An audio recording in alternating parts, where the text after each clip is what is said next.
Hello guys, I'm Budgetmonk and welcome to my new YouTube series Nations Rising, where we're going to be focusing on Byzantium here. Before we get started, I just want to make it clear that I'm playing on hard difficulty with Iron Man mode activated. Let's go ahead and overwrite the save where I have been experimenting. So the goal of this series is to basically execute a strategy in which you guys could also execute yourself, hopefully, with each nation that is the focus of the season, if you will. So it's important to notice that we are keeping the game paused, and there's a few things we want to take care of first. Firstly, let's check the knights' relations. The knights are always going to be either friendly or hostile.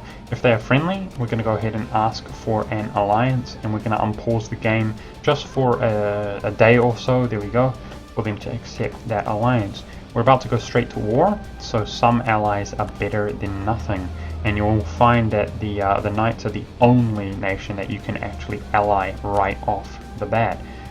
Next up, we're going to review our rival situation. We're going to find that Genoa is never a good rival, even if they do potentially have a nice enemy here, which we would like to get relations with. Genoa is very likely to actually ally one of these powers which you may desire as an ally yourself, and therefore it's going to be a very bad idea to rival them. However, Venice is somebody that we definitely want to focus our attention on. We can see it's going to improve relations with Hungary this time. There's also a potential that he could give you increased relations with Austria, but it looks like it's just Hungary this time. So if we were to gain an alliance with Hungary, then our best bet would also probably be gaining an alliance with Hungary and Muscovy. Gaining an alliance with Hungary is going to actually irritate Poland. So it looks like our diplomatic situation is not ideal this game. It looks like only Hungary and Muscovy are realistic allies. That's going to put us up to our maximum relations, although we're only keeping Rhodes around, the knights around in the meantime. So we could switch him out with somebody potentially more powerful, although our options are pretty limited. Okay, so it is going to be worth rivaling Venice. Let's go ahead and issue an embargo there, and another thing we're going to want to do is focus our administrative. We're going to make our ruler a general who is not half bad, fortunately. As far as these missions are concerned, we're not actually going to take any of these missions as they are all relatively unachievable for us. But we're going to keep an eye out for a mission that is, for instance, a rival of rival mission. And we're now going to no CB Sandar. So this is how we're going to get this game started. And actually, one more thing. It's very important to understand, guys, that one game of EU4 is never the same as another. And it is important that, with this strategy aside, it is very important that you realize and you make a competent decision on which nations it is that you're actually aiming for as an ally. That is something I cannot help you with. But just keep in mind, in degree of difficulty, it is basically Hungary, Poland, and then Muscovy. These is one rank. You know, Hungary is the easiest to ally, Poland is the next easiest, and Muscovy is the third easiest.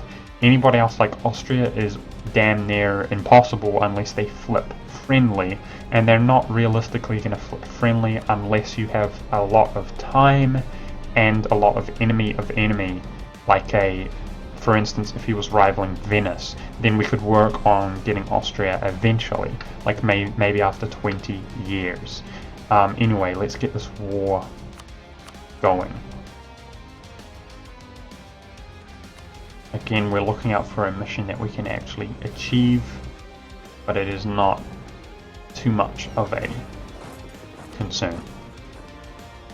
Okay, so let's get our diplomats working on the nations that I deemed worthy. Unfortunately, we don't have any more than those two who are realistic allies, so I suppose our third diplomat can just be utilized in Athens. Now we can see a coalition forming against us. This is to be expected because we're playing on hard mode, and we just know Sibir, a Sunni nation, so you can see the nations around here in this vicinity are just extremely disturbed by our actions. Oh, another thing we want to check for is a statesman. Unfortunately, we have a very expensive statesman, but not a affordable one.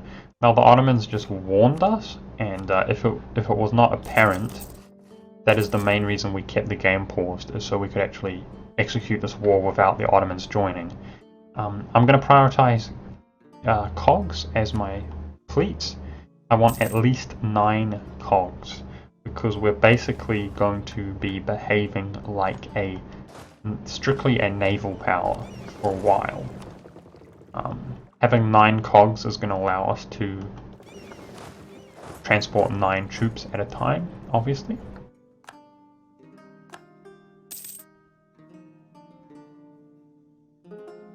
One of the reasons I chose Sandar as the no CB option is because of the strategic value it has to actually allow us to expand potentially into some of this Orthodox land.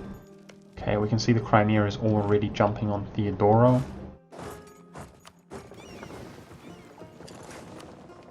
As soon as we recognize that Constantinople is safe, which it seems it is, I'm going to go ahead and destroy this castle. Part of the reason I waited is because if Sandar lands on Constantinople, he's not going to have enough forces to actually assault a level 3 fort.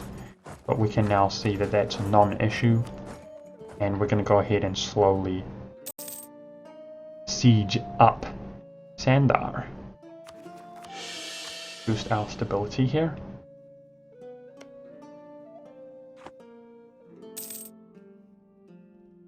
Again, I am improving relations with Athens because why not? Otherwise, my diplomat would be improving relations with somebody who is more significant and a potential ally. Okay, so like I said, we're going to keep trying to re-roll and actually gain an affordable statesman. That's going to be extremely important. I'm going to mothball my fleet here in an effort to gain as much money as possible. Fortunately, we are going to be able to rob Sandar of their money. Okay, so I want you to take note of what just happened here. The Ottomans also attacked Sandar. Now, I have tested this time and time again, and I have no way of guaranteeing that this will happen. You know, I don't know how I could do that, but I have tested it time and time again. Okay, that happened in such quick succession. I just want to break down what is happening here so you guys can understand. Firstly, if the Ottomans are at war with Sandar, and you are also at war with Sandar, you are now in a situation where you are actually safe from the Ottomans attacking you, because the AI only attacks one nation, only one offensive war at a time. So the idea is you sit at war with Sandar whilst the Ottomans are at war with Sandar for as long as possible to improve your relations with Hungary, for instance, to ensure that alliance as soon as you peace out. And this ensures your safety, that the Ottomans will not attack you. Now, as far as this event that just occurred, let's review what just happened. Our coalition triggered on us, and they are attacking us. However, the Ottomans had actually issued a warning on each and every single one of these nations. This now means that the Ottomans are fighting on behalf of us. Now, so in an ideal situation like this, you want to drag out the war with Sandar while the Ottomans are at war with Sandar, and therefore you are safe until this coalition war triggers, and now we again are safe, because the Ottomans simply cannot attack us while they are fighting on behalf of us. Now, this is hugely significant because the Ottomans are going to exhaust their manpower, but they are also not going to gain anything from either of these wars. So this is really going to slow them down, Ultimately, we're going to piece out AQ and take all of his money as well. And this is basically going to allow our aggressive expansion to diminish. Actually, speaking of which, rather than Athens, it's going to benefit us more to keep relations high with the Golden Horde, because he is someone who is actually quite powerful that we do not want to be very, to hate us, basically. Ouch. Yet again, we do not have a statesman available. We can take this mission, accumulate money, as we piece out Sandar here. Again, we're going to piece out Sandar because of this second war that the Ottomans are involved in. If that had not triggered, we would be dragging the war out whilst improving relations with our potential allies.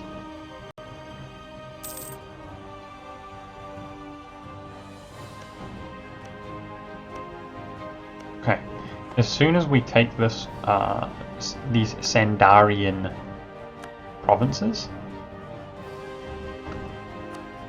I'm going to go ahead and start claiming on whatever strategic provinces I can. We're not going to call this land up, however I am going to boost autonomy to reduce the rate at which the rebels are rising for as long as possible. Burgundy's opinion of Byzantium, what? Oh, he is rivaling Venice. Well, unfortunately, there's not much reason for us to do that. Let's try and improve our prestige. Perhaps if we're lucky, we can win that. Okay, so if the Theodorians had not been attacked, that is going to be my absolute priority to actually attack over any other province here. And the reason is because it's going to close the borders between Muscovy and myself. Yeah, so we would like to attack Theodoro. Unfortunately, it's already being wrecked by the Crimea. So we're going to go ahead and attack Trebizond. Now we can see Georgia guarantees them, but Georgia's being wrecked.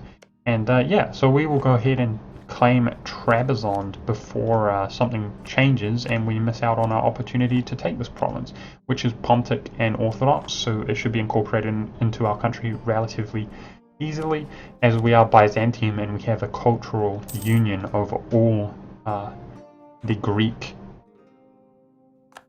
cultural group.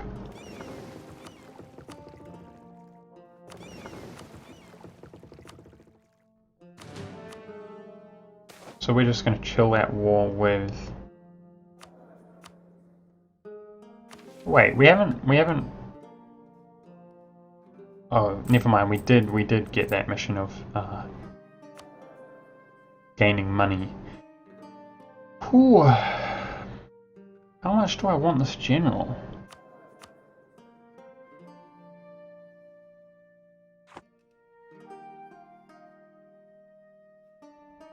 Okay, well, I guess we're going to take this general. This is a nice event. I don't really like spending my money, but oh boy, he is good. Let's hope that general sticks around for a while. It's a little bit of a stroke of good luck. So we're really aiming for this royal marriage and potential alliance with Hungary, but it is easier said than done. We will be increasing our force limit as well as our naval force limit, because the higher your force and the higher your army strength and your navy strength, the easier it is to actually acquire allies. One thing that is irritating me is this lack of statesmen. This is kind of devastating. I've spent a lot of money on that already. So we're having some good luck in some ways, but we're also having a lot of bad luck as well.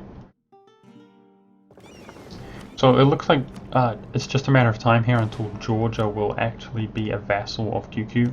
But if we're lucky, Sarisia is land that we can expand into. And we might find the Crimea getting wrecked in the future. That is certainly possible, that the Golden Horde would wreck them, for instance. And then we could jump on Theodoro. under that circumstance.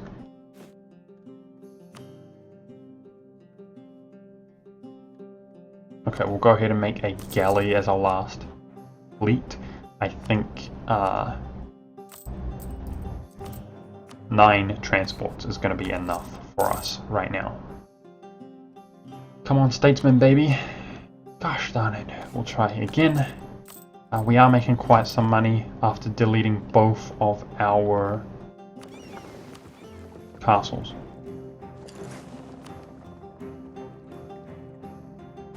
So again, just to break down the strategy so that you guys are aware of what is happening, I want it to be really clear.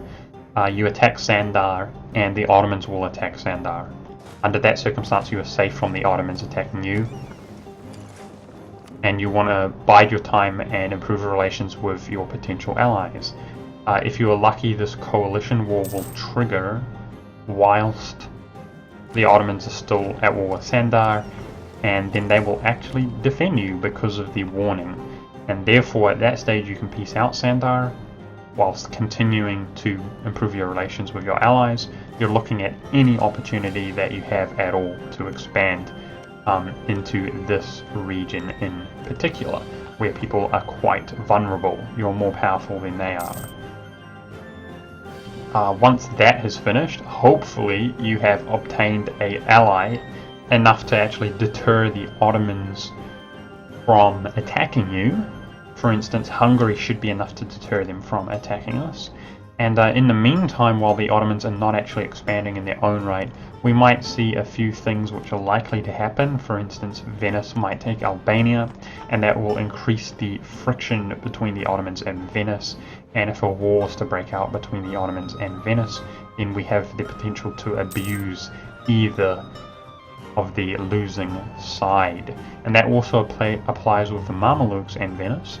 I have noticed that the Mamelukes will often go for Crete, so we can look out for that as well.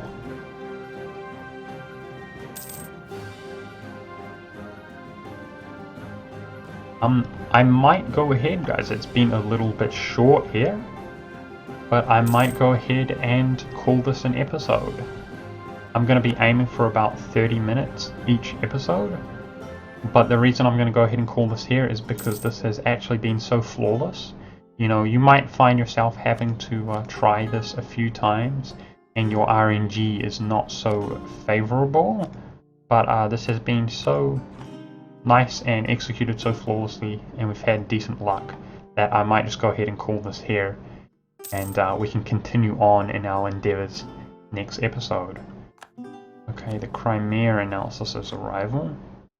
That is, we may return the rivalage against him.